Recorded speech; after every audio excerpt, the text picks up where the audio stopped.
Welcome to Words of the Prophets, a podcast where we discuss the latest talks from the General Conference of the Church of Jesus Christ of Latter-day Saints. My name is Todd, and this might be a first. We have absolutely everybody here today. We've got Alia and Lawson, who are kids of me and the most beautiful woman in the world who is sitting next to me right now. It's Deanna. How are you today, Deanna? Doing great. I would like the public to know that Deanna does not love recording. She does it out of love for us as a family. So It's true. she is here, not against her will, but reluctantly. So, Alia, how are you today? Great. Great. Lawson, how are you today? Great. Great. All three Edwards are great. We are great. Raised such eloquent children. We are all verbose today, and we, Deanna and I, are sitting far away from Alia and Lawson, but right next to Rivka and Burke. How are you guys? Great. So I'm looking that way, and in real life, I'm looking right at them. I don't know what it looks like on the screen now. So Looks like you're doing this. staring into the difference. Oh, I didn't know. Yeah, I'd have to go wait. I'd have to come all the way over. Yep. There's Rivka's hand. Yep. She teleported from Oregon, Washington. Anyways, we're all together. We came together just to watch General Conference, and because we love hanging out with each other, it is super fun. And I just want everyone to also know that Burke made some fantastic wings today. They were 10 out of 10. Ooh, I remember the Burke wings. Dang. I wish I was there. They're legend. So, and that was for dinner. For breakfast, Deanna made 10 out of 10 pumpkin streusel pancakes, which were also made by Alia in Utah. That was one of our conference traditions. So, in October only. So, O'Neill's, do you have any other foods you do traditionally for conference? Yeah. Well, Sunday morning breakfast, which is homemade blueberry muffins and eggs and bacon or sausage. But not like today. that. Orange juice. I did the traditional dishes this morning. Indeed. That's true. Much appreciated. In the spring one, we do carrot sheet cake. Nice. But the fall one, we haven't really done anything because we're either at our cabin or somewhere with you guys. Yeah. So Awesome. I love it. My husband has a tradition that he's done for years where he makes big pots of pho, which, for those of you who don't know, is a Vietnamese beef bone broth soup. Noodles. Oh, good. Yeah, with rice noodles and everything. It's super, super good, and he's done that for every conference for a while now. So Alia, we had that today. I can confirm it's very good. at the risk of the 3 people from Asia who listen to this podcast adding me, I thought pho was not necessarily strictly Vietnamese. I mean, we've eaten it at many Asian places that are not only Vietnamese, and Hmong people loved it for sure. Does it originate from Vietnam, or what's the story there? I wish my husband was here to answer that, because being part Vietnamese, he would know. My understanding is that it at least originates from Vietnam. It's kind of like the way pho is to Vietnam, what ramen is to Japan, what ramyeon is to Korea. I'm sure there's one in China. Okay. Hot pot, maybe. I don't know if that's a Chinese thing specifically, but yeah. In some.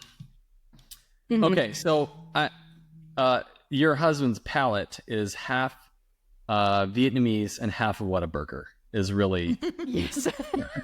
Only because he worked there for like 4 years.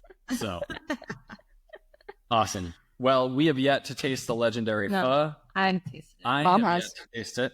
I should have told him I do not give permission to marry my daughter until you serve me pho and I judge it worthy or not. But I did not say that and told him I just have to wait. Yes, go for it. So we'll get a winner. Anyways, we're not here to talk about Vietnamese food, which we already did anyway. We are here to talk about the October 2025 General Conference recap. So we're just going to give our thoughts, recap impressions we had, maybe favorite talks, and then the forthcoming episodes will be about every individual talk. If you just search for General Conference Podcast and you just found us for the first time, this is episode 372. We've done 10 General Conferences where we've discussed every single talk in General Conference, given our thoughts, given our insights, and hopefully our main purpose is to lead people back to the talks themselves and to the Savior ultimately. We believe in the Church of Jesus Christ, and we follow the words of the prophets, and we consider conference words to live by. So we also, in between sessions, when we've done all the talks, we'll go over old talks that we just love. So if you have a favorite conference talk, maybe go search the archives. It might be there. So we're going to start with just impressions of how things went down with President Nelson having just passed away, and what our impressions were of how conference was run in his absence, but without yet having ordained or sustained President Oaks as the new prophet. So Rivka, what did you think about how that all happened? I thought it was unique, and I'm really glad that I got to experience that interregnum conference. What is an interregnum? You can't just throw that word out. Elder Eyring threw it out. I looked it up, and it basically is just a time period between successors in a government. Okay. And this isn't a national government, but it is the governing body of the church. Yes. Elder Eyring called it an apostolic interregnum. Yeah. So the apostles all hold the keys. Yeah, I think it's cool because there's always a lot of questions about how church succession works. Even sometimes from people within the church, you don't totally understand that. So I think having a chance to see it play out like this, I think it's cool. Yeah. People understand. Actually, Elder Stevenson gave a talk specifically about it in 2018. Yeah. Oh. Seems recent, so probably about 10 years ago. Awesome. Okay. There's also a fantastic whole series of podcast episodes on succession. Yes. On the Church History Matters podcast. Yeah. Church History Matters. Yeah. Really good. Yeah. Before they were doing Come Follow Me stuff, they had just a phenomenal series about church history issues. They tackled everything. Yeah. And that was one of them. Apostolic Prophetic Succession. Really, really good episode on that. So, okay, well, let's talk about our themes that we recognized. And we'll start with Deanna. Deanna, what kind of themes did you pick out from the whole conference, all 5 sessions?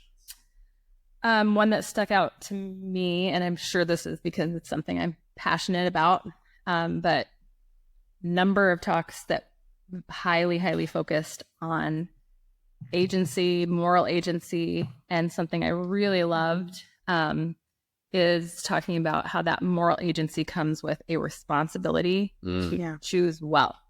And that is something that I don't remember hearing before. Like we always hear about, you have a choice, but I loved that emphasis in numerous talks on the responsibility that comes with it. So that was something I really enjoyed. Elder Robbins, 100% responsible, would approve of those sentiments that it's a dyad of the force, aka of the doctrine. Responsibility and agency go together. I remember Elder Bednar and I remember Elder Brown talking about that. Anyone else specific here? I know there were at least a couple other mentions. 3, possibly 4. And since we brought him up, can I just say Elder Brown? And get that guy up in front of a microphone as many times as possible. Wow. So he was awesome. Inspiring, and loved him. He was my favorite. And you could tell he was kind of holding back too. He was restrained. Yeah, someone in my family said it looked a little bit like he was auditioning for the open spot, which we don't do. Look, he's hired. That's not how it gets chosen, but he's hired. He's probably like, no. He just got called this year or last year. I was looking up his bio. He's 1 year older than I am. Wow. Yeah.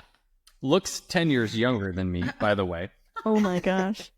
Is more mature than me by 20 years, spiritually. So yeah, he was my favorite by far. I could listen to him all day. So awesome. Alia, what other themes did you pick out? There were a couple talks on the family, and Elder Razband just gave a BYU devotional this week about the family proclamation, and it was different than the one he gave today. Yeah. But clearly it's been on his mind because he prepared 2 The BYU devotionals are like 40 minutes long talks. Yeah. So he prepared like more than an hour of content on the family, a proclamation of the world. And and then Elder Oaks talked about it. I'm sure some others talked about it. So that one was pretty on the nose today. It sounds like Lawson is recording inside the cockpit of an airplane. What? We were on. It's not my fault we live on a highway. Indeed. So, Alia, I've heard people for years now, and I've seen it online, and I've talked to people in person who just feel so much anguish over these modern family issues. And just as a reminder for us middle-aged people, when we were young, your age or younger, it was like the focus on the family was just keep the law of chastity, like that was the big thing. And, that was the thing that was interrupting the family, right? And now, if you say that a man and a woman are meant to get married and have kids, like, you could lose your job. Like, it has reached that point, right? And so I've heard people in the church and around the church just say, like, well, I'm keep waiting for them to change this, or they're going to update it, or it's outdated. But it doesn't appear to be happening. They talk about it every conference. The first and last talk were both about it, reinforcing the principles, the doctrines. So what are your thoughts on that? And what do your generation, this is particularly sensitive and important. So what do you say to people who are struggling with it? I would say the same thing that, what was his name? Elder, the guy who served a mission 1 year after he got baptized, and I can't find it on my notes. Johnson? Was it Johnson? Peter Johnson. Elder Johnson. Super awesome. Yeah, it's the same thing. He had obviously significant reason to really ponder that specific issue because it applies maybe more directly to him than to all of us on this podcast. And there are maybe some issues in the family proclamation that apply more specifically to some people than to others that might make it more difficult to follow that counsel. But that doesn't make it any less true or any less of a perfect plan for God's children. And so my thought is that it's just hard, and there's going to be those things for everyone in some way or another. So if this is your thing that is really hard, I'm sorry, I get it, but also there are ways to accept it and find joy in it, even when it doesn't seem like that way at the beginning. Okay, thanks for sharing that. All right, Lawson, how about you? Themes that you detected?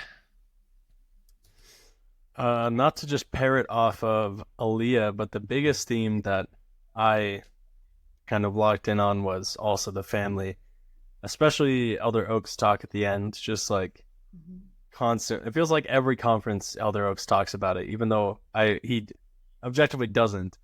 But somehow, somewhere, I'm hearing him talk about how the family proclamation is true. It still stands. It's not going to change. Families are super important. And what really stuck out to me from Elder Oaks' talk is just all the ways he talked about having, not just aligning with the doctrine of a family, but practices and things to succeed in the family environment. Like, being a man and a woman married and having children is like the beginning. It's not the end goal. There's so much to go after that. And I thought that was really cool. If it's the beginning, we need you guys to actually start the race. Just saying. Listen, that means you haven't started yet. He wants his grandkids. Look, all I'm going to say is that we're going to be faster than Leah and JD. That's all I'm saying. We're going to beat them. The gauntlet has been thrown down. Definitely. It's a big gauntlet. The family is eternal. I heard your kids need to have kids. Go ahead. Have some baby. No pressure. I think he also said You can turn your family on by turning the screens off. That's right. Which may not have been the application Yeah. meant, but I think it could. But that's actually true. True, Rivka. Okay. Look, no, you guys are feeling uncomfortable. I think that's good advice.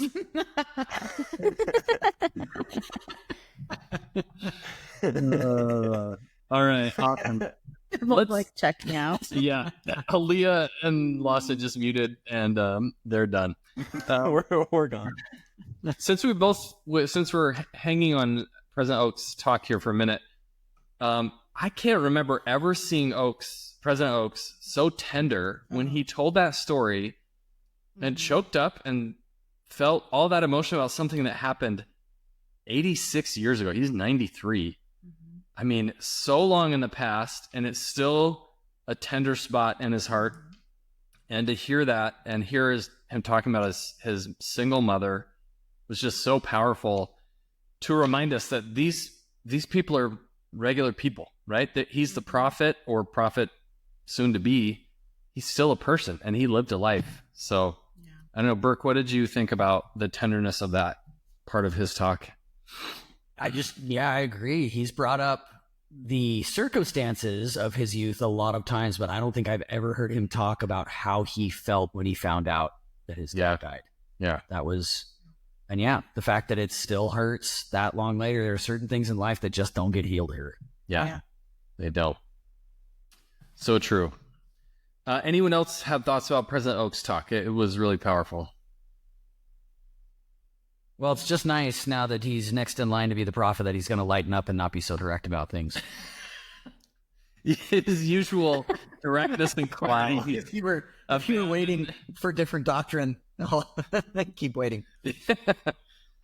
Yeah, if you were waiting for him to pull back a little, that didn't happen for sure. No. Dee, what did you think about President Oaks? Loved it. Hey. Yeah. Rivka, what did you think? Yeah, he made me cry when he cried. Yeah?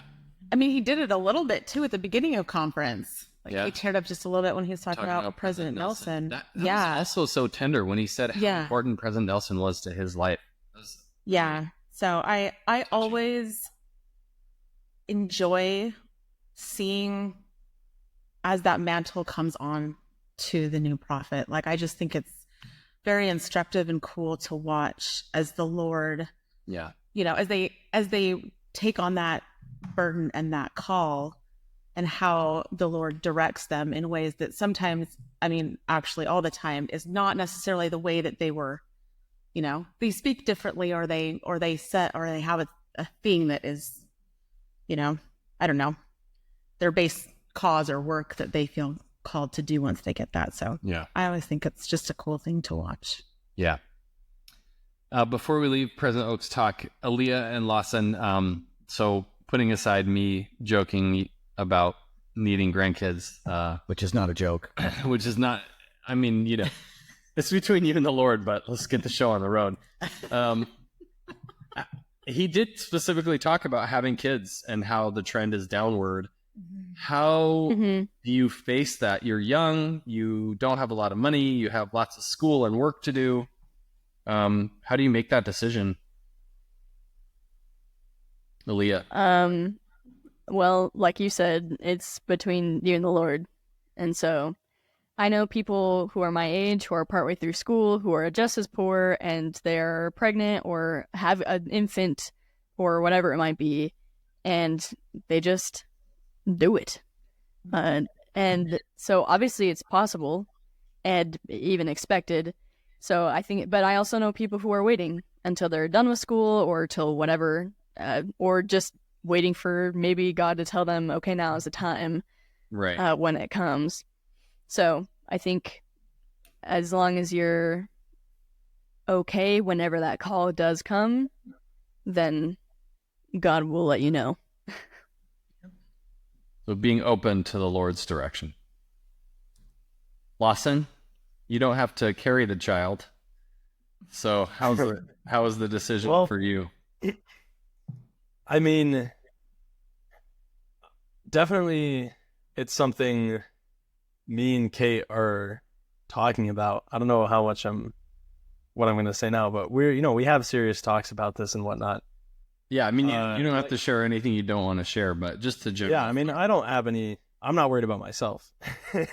Like you said, I don't have to carry the baby for 9 months and then torturously have it like taken out of my body. I mean, I try not. I kind of am just a supportive figure. Like Kate is going to do 99.999% of the work, so I'm here for whatever she feels inspired to do.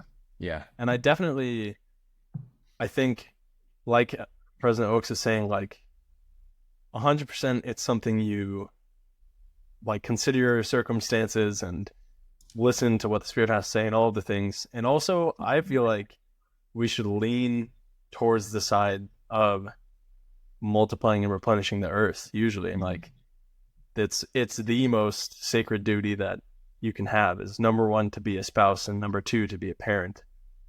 So it's definitely a divine responsibility. And I think it's never going to be super comfortable to do. Like, no matter what, having a child will always just be expensive and inconvenient, and you just have to do it anyways sometimes.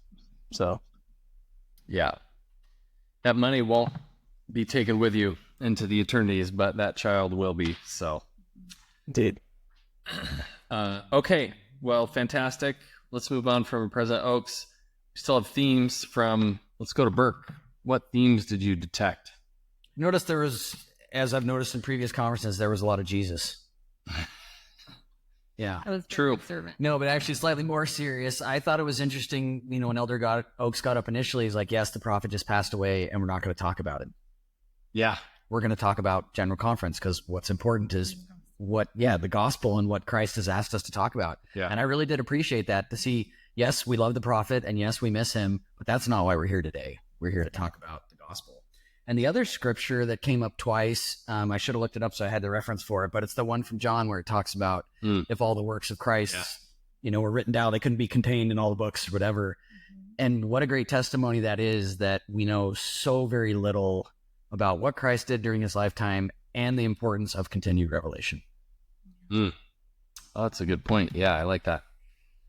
Rivka, we didn't get your themes, right? We just got your impression of the way it was done. What do you think? So I felt like, for me, kind of the overarching theme was this juxtaposition of life can be hard, and we're, Elder Iring's God is proving us, and Elder Suarez talked about, what did he say? Spiritual erosion, just like preventing that. So there's and the discipleship is work and effort. And then, but also always with there is hope and joy in this. There's healing available, and this is the best of times. And Elder Kieran's like fresh beginnings and new beginnings and fresh starts. And so I just felt like there was this theme of this is hard work and it's joyful. Come do it. Awesome. I love it. Okay, let's talk about favorite talks. I already mentioned mine. Deanna, what was your number 1 favorite talk? I don't do number 1. I know she doesn't. I specifically asked it that way. No. I loved Elder Brown's because it was amazing. I loved Elder Uchtdorf's. I like how Elder Uchtdorf just decided, you know what? I don't care if people make fun of me for the planes. I'm not going to literally within 2 sentences or something. I'm not going to give you meta commentary. This is what I know. I'm just doing it. I get up and I talk about Jesus Christ and airplanes. That's what I do. He always has such a glorious vision. Yes. He always presents a grand, maybe it's from being up in the sky his whole life, but this grand vista of what we are and what we have before us. I love it. So who else? I really enjoyed Elder Gong's talk. So many, very similar to his room in the inn from a couple conferences ago. I think he quoted parts of his room in the inn. Same analogy too, where the inn is the church. Yeah. Lawson pointed out the absolute change in contrast from Elder Brown, fiery, Elder Brown to warm, comfortable grandfather Gong. It was really kind of Elder funny. Gong walked up to the pulpit, and I literally turned to my husband and said, he's got such a mischievous, like, he looks like he's about to pull a prank. And then he reaches into his pocket and pulls out a fortune cookie. Yeah. I was like, what is this? It was awesome. The authentic American fortune cookie Yeah. was so That was amazing.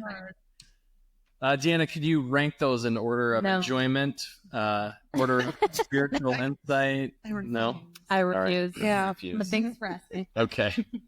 Let's go back around the other way. Rivka, what was your favorite talk? Sister Browning, and then Oh, of probably course. some others. Yeah. I loved it. When she was first called to be in the general primary presidency, she started on her social media page to once a week, every Sunday, she would do a post where she talked about a specific primary song. And that would be playing in the Oh. background, and she would read the words, and she That's would so talk fun. about the doctrine that it taught.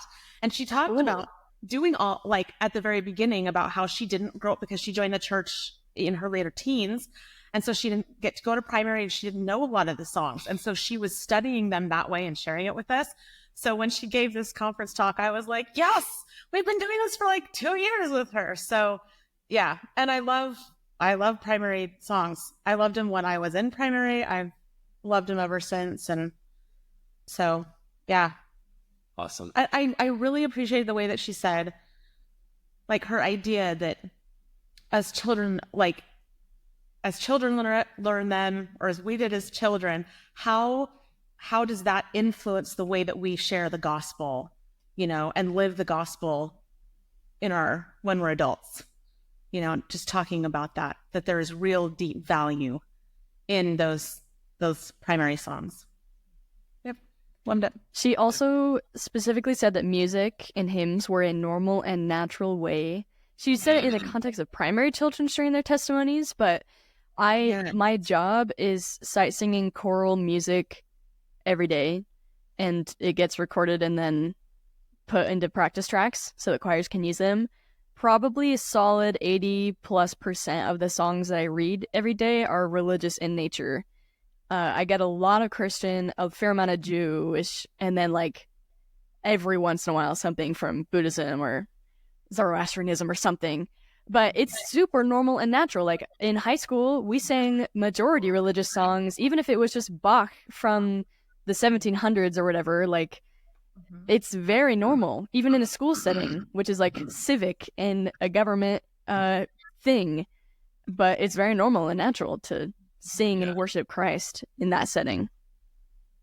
I want you to imagine that you're walking through the forest, beautiful tall trees like redwoods, cedars, sequoias. You come upon a rock tower just covered in vines, ivy. It's like into fall. Part of them are red, going up to the thatched roof. You walk in the tower. It's full of books. It's a library, but the only kind of books in there are spiritual books, the Book of Mormon, the Bible, other books, and empty leather-bound books for you to take notes on. The two librarians in that library are Sister Browning and Rivka, and they are in a corner by themselves having a chat. Bestie. That was the craziest non sequitur. Like 1 second, Alia sharing her spiritual thought. Next minute, I'm like in a D&D session getting narrated. Like, Yeah, what? that was crazy. Like, this is my dream. Well, it was the intention, I guess. I know. Yeah, she's your BFF that you've never met. She doesn't know it, but we are besties. Yeah, it's true. Awesome. Okay, I'm totally lost now. Burke, do we do your favorite talk? No, not favorite. No, Your favorite. theme. We did My themes. theme. Oh, my favorite talk. I'm just a little bitter that I didn't learn how to make jambalaya when I was in my mission the last night. It's just classic Burke. What's your favorite talk? I'm bitter. I haven't learned how to make jambalaya from someone from Louisiana yet. And I don't own any of the spice that I need to make every bit of dish I've ever made taste better. Yeah. So that's what I took We're away. gonna Take it away. get online and order We should- some. Maybe we should Nate's, figure is that that what he out. called it? I don't know. Tony's? Probably. Tony's. I don't Yeah, have any Tony's. memory of this, so I was probably asleep. Just Yeah. Yep. That's what he was Wait, saying. you didn't see that talk, afternoon Dad? session, so No. You would love it. That you would love that talk because the Yeah. guy sounds so Southern. yeah, Every sentence. And the whole, I will. you would love his accent. yeah. Yeah.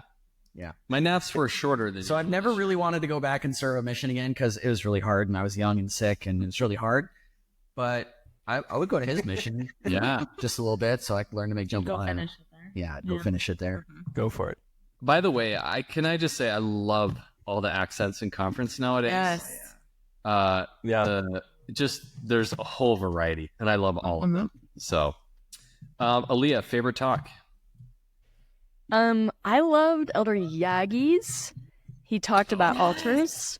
Okay, explain. And so, my siblings and I, aka Lawson and my sister-in-law, we've been doing a little, like, And your husband, and Camilla, and well, your my friend. husband usually is working when we do it. Yeah. Yeah, Camilla joins our Zoom. But we've been doing core this, group. like, The core squad. scripture symbology study club, basically. So every couple weeks we pick a new symbol in the gospel to study. And the first one we ever did was altars. And so there's a lot up here in my noggin about altars. And it was, we made PowerPoints. And it was cool to see that a general authority came to a lot of the same conclusions we did about the altar and its significance. And so I just loved his perspective on it. He had things to say that we didn't discuss and perspectives that we didn't bring, along with the things that he did agree with us on. So it was really cool. So as soon as you started talking about altars, I was thinking of you guys, and I put in our family chat, like, did he have access to your PowerPoint? And as soon as he mentioned C.S. Lewis, I was like, he's going to talk about the stone table. You just talked about this. Yeah. So Yep. that was really, really cool. I loved it. I need to find a group of friends that will do that. That sounds awesome. Yeah, I think you have a group of friends who will do that. What? Pick a symbol and cut it in and talk. Because like we're Podcast? Yeah. It's okay. I don't need to crash their party. Yes. Lawson, let's finish it off with you. What was your favorite talk? Man, I loved Elder Brown, Kevin G. Brown. Absolutely amazing. I like go back and see in church history and like this very old tradition of like preaching. You know, you read about Yeah. the early days of the Restoration. They're Sidney like, Rignan. yeah, just on the pulpit, you know, going crazy. And I've always kind of, what's the word for it? Not missed, just like this curiosity and like interest to see what it would be like in general conference, you know, because Holy we don't envy. get it almost ever. Holy envy. Sure. Because conference is a very like sort of academic kind of business professional sort of forum. And so I loved just seeing the burning passion and like light that comes from somebody who just loves the gospel and just wants to shout it from the rooftops, you know. It was like infusing me with his energy. It was so good. Amen. Amen to that. That's all in the book of Alma. There's just fiery, even Yeah. people saying like, whoa, like back it up, buddy. And he's like, I boasted in my God. And in the Waters of Mormon, they like clap when they get baptized and other stuff like that. So I feel Like that all the 100%. people collapsing and overcome by the Spirit. Just this Yes. very like vibrant tradition of faith. Yeah. So sick. I've told this story before, but I don't know, Lawson, if you would remember it or not. When I was a missionary, Elder Holland came to the MTC, and he was giving his prepared remarks. He's pretty vibrant as it is. Now, remember, this is 30 years ago, okay? So he's what, 86? He was 56, probably, in that range, right? Younger, more vibrant. So he's energetic, and He's a little bit of a like he's a little... pound the pulpit. Yeah, he was fiery. So he starts saying, like, I don't want to hear about any of you going home. And then he just like goes off script 100%. He goes, wait, I want to be the first person to hear about it. And he literally starts slamming the pulpit over and over. He's like, you tell me, I will get in your suitcase. I will go with you, and I will tell you stay on your mission, and I will be right there with you until you decide to stay on your mission. And he just went off, and I was like, it was amazing. I will never forget that talk my whole life. So I love the fiery passion from Elder. Wow. It's great. It was so good. I sent a GIF or GIF if you're under 40 to the family chat. And it said like Elder Brown after walking off the stage after giving his talk, and it was just a dude who was literally made out of flame, like strutting down the hall. It was so good. So, okay, anybody have closing thoughts? They're just burning desire to share about this conference. I also really loved Elder Holland's talk. What did you love about it? I love when he gets kind of raw about stuff, you know, and so when he's like, look, the Lord is going to do his work, and sometimes he does it with spit and clay. Yeah, that was so good. And that's fine. Like, why are we questioning the spit and the clay? Yeah. You know? Anyway, yeah, continue. Well, yeah, and he's like, continue living the gospel, even if that is what you're experiencing, what the gospel feels like to you right now. Yeah. He's like, here, take this spit and this clay. I promise a miracle will come. And Elder Holland's like, and it will. It reminded me of the Potter's, whatever. In the hands of the potter. Yes, in the hands of the potter that we read, where we're made of spit and clay a lot of times. We're the clunky, you know, messy dirt and water together being shaped. So, I loved it. Okay, well, it was a great conference. Just so recharging, and we cannot wait to talk about every talk. Some of them, like Elder Bednar, I need to read it. Yes. You know, I heard it. Yeah. I need to read it and examine it. And Yeah, I'm a little bitter. I don't have the written version yet. A little bitter. He's just bitter all around. it's just I been. mean, it's already been like an hour. It's been hours since conference got done. I'm bitter. Let me check the app. No, I'm still not there. It won't be there. I'm bitter that the individual Wednesday. songs have not been posted on YouTube. I'm like refreshing YouTube over and over. Come on, give me the songs one by one. No, I'm amazingly grateful that when I went out for my hike this morning, I was able to listen to yesterday's sessions of conference as I walked with no self-service. Yeah. Because I'd already been able to download them on my phone from YouTube. Just how amazing it is to have the words immediately with us. Yeah. Did you get them mailed to you in Korea on like VHS or DVD or something? Yeah, but then they were dubbed in Korean, so I couldn't understand them. Oh. Yeah, I know plenty of people went on missions where you could actually understand the language during the time you were on your mission. Some of us went to Korea, okay? And Elder Maxwell couldn't even talk back then. Yeah. Oh. How did you in know Korean, that that's like not even that? the same. Yeah. No one could do that translation. Well, I mean, all of us are old enough to remember that, like, in order to hear the audio of it, you had to wait until the like cassette tapes and CDs came out a month later, and then go buy them. When I was at BYU, I would buy the whole collection of CDs so I could listen to it in my car when I was commuting back. Yeah. From home to BYU. Yep. This is way better than that. Yeah. Way better. So That's we're- how Oh. Me too can have a mustache like this. We have it so good. Amazing. Okay, well, we look forward to discussing these talks, and hopefully you'll join us. And you can always get a hold of us. If you have thoughts on the conference, you let us know. Aaliyah's going to tell you how.